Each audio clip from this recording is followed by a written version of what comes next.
Hi friends, welcome. ഇത് എൻ്റെ, നിങ്ങളുടെ, നമ്മളുടെ സ്വന്തം ചാനൽ. എല്ലാവരും ഇതിനകം തന്നെ നമ്മളുടെ ഈ ചാനൽ സബ്സ്ക്രൈബ് ചെയ്തിട്ടുണ്ടാവുമെന്ന് വിചാരിക്കുന്നു. ആരെങ്കിലും വിട്ടുപോയിട്ടുണ്ടെങ്കിൽ എത്രയും പെട്ടെന്ന് താഴെ കാണുന്ന സബ്സ്ക്രൈബ് ബട്ടണിലും അടുത്തുള്ള ബെൽ ഐക്കോണിലും ഒന്ന് പ്രസ് ചെയ്തേക്കുക. ഇന്ന് നമ്മളിവിടെ നോക്കാൻ പോകുന്നത് പാലപ്പത്തിൻ്റെ കൂടെയും ചപ്പാത്തിയുടെ കൂടെയും പൊറോട്ടയുടെ കൂടെയും ഒക്കെ കഴിക്കുവാൻ പറ്റിയ ഒരു രുചികരമായ എഗ് റോസ്റ്റാണ്.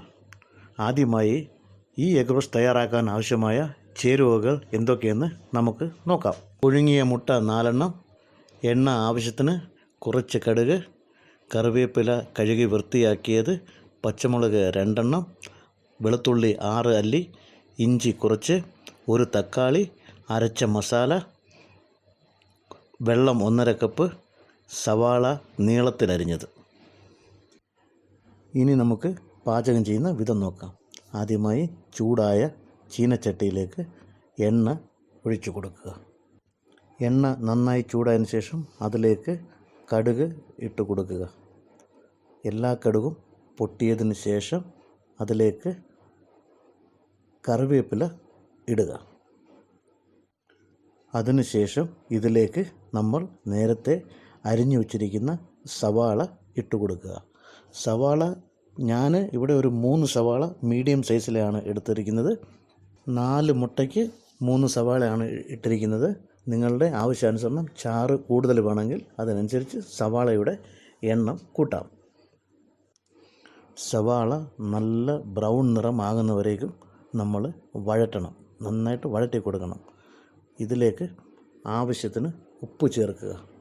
സാധാരണയായി സവാള വഴറ്റുമ്പോൾ എണ്ണ കൂടുതൽ വലിച്ചെടുക്കും. ഇത് ഒഴിവാക്കാനായി സവാള വഴറ്റുന്ന കൂടെ തന്നെ നമ്മൾ ഉപ്പിട്ട് കഴിഞ്ഞാൽ എണ്ണയുടെ ഉപയോഗം കുറയ്ക്കാൻ സാധിക്കും നമുക്ക്. സവാള ഏകദേശം ഒരു ബ്രൗൺ നിറമായി തുടങ്ങുന്ന സമയത്ത് നമ്മൾ നേരത്തെ അരിഞ്ഞു വച്ചിരിക്കുന്ന പച്ചമുളക്, ഇഞ്ചി, വെളുത്തുള്ളി ഇതിലേക്ക് ചേർത്ത് വീണ്ടും ഫ്രൈ ചെയ്യുക. നമ്മൾ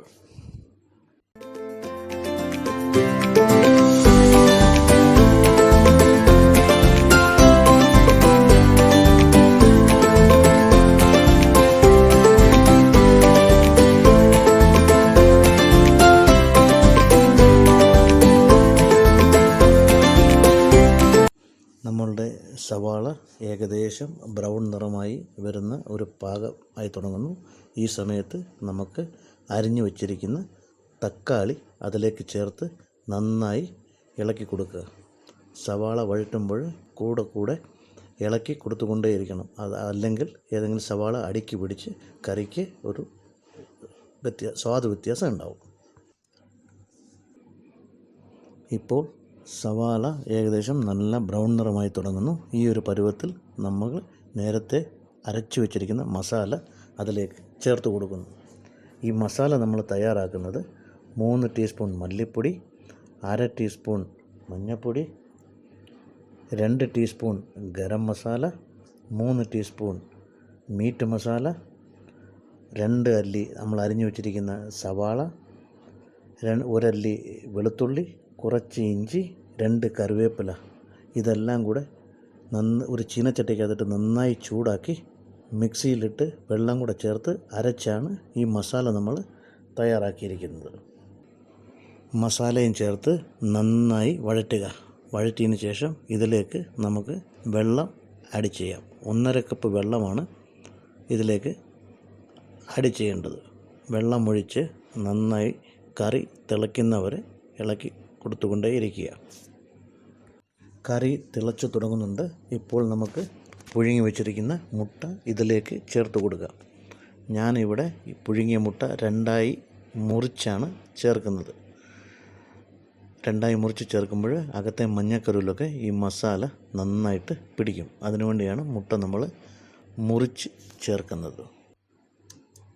മുട്ട ചേർത്തതിന് ശേഷം നമുക്ക് ഈ കറി അടച്ചു വെച്ച് കുറച്ച് നേരം വേവിക്കാം.